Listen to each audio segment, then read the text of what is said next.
Boa noite, pessoal. Hoje o vídeo será sobre tratamento de água. Mais específico, são três questões sobre floculador, decantador e filtros. Então, a primeira questão. Calcular as dimensões do floculador, a quantidade de câmaras, o espaçamento entre chicanas e a velocidade em cada câmara para uma vazão de 120 litros por segundo. Decantador com 4 metros de profundidade e 20 metros de comprimento e tempo de detenção de 30 minutos.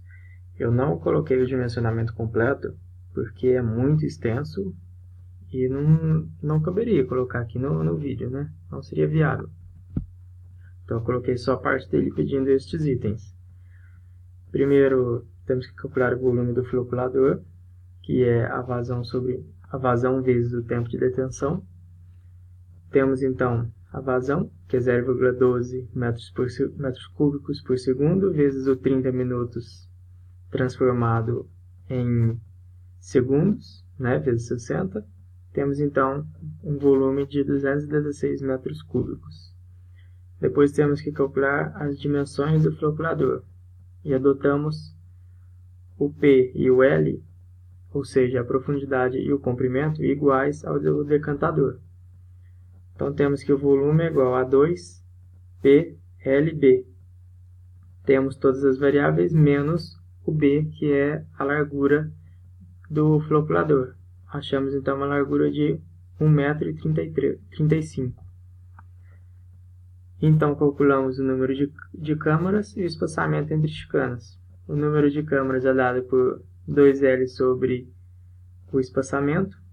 E temos que o espaçamento mínimo é de 60 centímetros. Então, utilizando o espaçamento mínimo de 60 centímetros e a largura foi dada de 20 metros, temos o número de chicanas de 66,7. Só que não podemos, obviamente, adotar um número quebrado. Não existe 66,7 câmaras. Temos que adotar um número inferior. Então, se adotarmos 67, vai passar o espaçamento vai ser menor que 60 centímetros. Então, optamos por adotar 64 câmaras. É um número par e menor de 66. Pode ser adotado 66 também, não teria problema. Adotamos 64 só para ficar um número mais fácil de lidar. E então calculamos o espaçamento entre chicanas, que é a mesma fórmula, mas agora espaçamento real, né? Utilizamos o mínimo para achar a quantidade. E agora adotamos o número real para achar o espaçamento real. Então achamos o espaçamento de 0,625 metros. E a velocidade em cada câmara, que é dado por esta fórmula, que é a vazão sobre a largura vezes o espaçamento entre chicanas, achamos uma velocidade de 0,14 metros por segundo. E, segundo a norma, a velocidade deve ficar entre 10 centímetros por segundo e 30 centímetros por segundo. Transformando aqui para centímetros por segundo, temos 14 centímetros por segundo. Então, está dentro do limite. Então, está ok.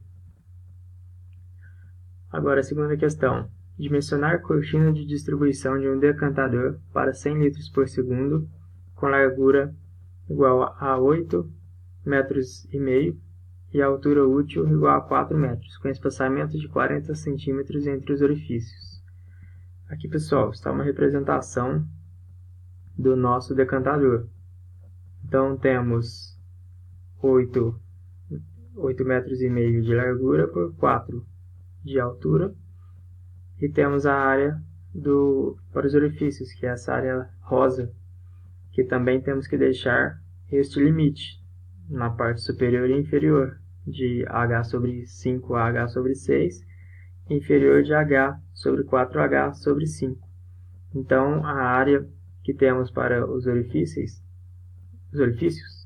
é de 2,53 a 2,20. Adotamos o máximo aqui, optamos por adotar o máximo, de 2,53.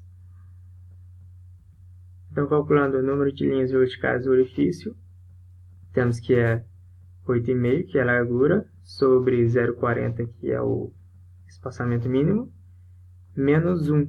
Esse menos 1 é porque a linha inicial não entra, concorda?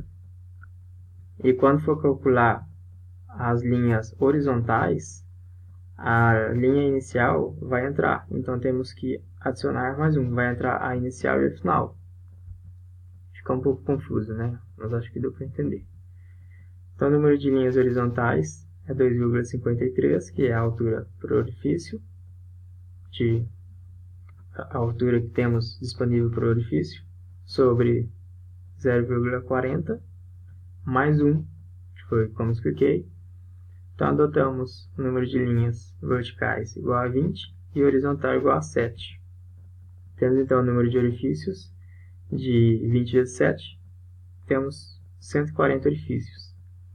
A vazão em cada orifício, ele deu a vazão sobre 140, que é o número de orifícios. Temos então em cada orifício 0,7 litros por segundo.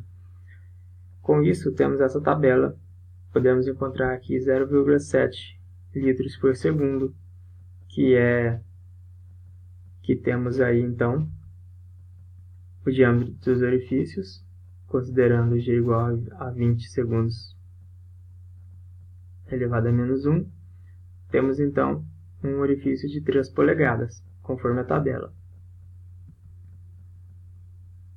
A terceira e última questão: determinar as dimensões de cada unidade filtrante, admitindo taxa de infiltração de 2,8 metros cúbicos por metro quadrado vezes dia, população de 8.000 habitantes, vazão média, consumo médio, né, pode ser também, de 200 litros por habitante vezes dia, e o K1 igual a 1,25. Quando a taxa de infiltração for menor ou igual a 6 metros cúbicos por metro quadrado vezes dia, utilizamos filtros lentos. Então temos que calcular como um filtro lento. A vazão média no dia de maior consumo é o K1 vezes o consumo médio vezes o número de habitantes. Temos então de 2.000 metros cúbicos por dia. A área total de infiltração é o consumo sobre 2,8, que é a taxa de filtração. Temos uma área de 714,3 metros quadrados. Então, achamos o número de unidades por esta tabela. Eu achei essa tabela bem confusa, porque ela não diz se é a população, se é o mínimo, se é o máximo, se é entre. Ela só diz assim. Está bem confuso. E a resolução original optou por utilizar 3 filtros, 3 unidades, para essa população de 8.000. E como diz aqui nas observações, 2 funcionando com o máximo consumo e 1 vai ficar de reserva. Então, temos uma área 714,3 sobre 2 que está funcionando. Temos então 357,1 metros quadrados para cada. Com isso, podemos calcular as dimensões, que a norma diz também que a largura é igual a 2 vezes, contrário, o comprimento é igual a 2 vezes a largura. Então temos que o L vezes B, que é a área, né, é igual a 357,1, e temos que o L é igual a 2B. Calculando, temos o B igual a aproximadamente 13,37 e o L aproximadamente 26,74 metros. Então assim dimensionamos o filtro. Pessoal, é isso aí. Inscreva-se, curta, compartilhe, mande e-mail, comente. E boa madrugada para todos e boa prova que está chegando. Até breve.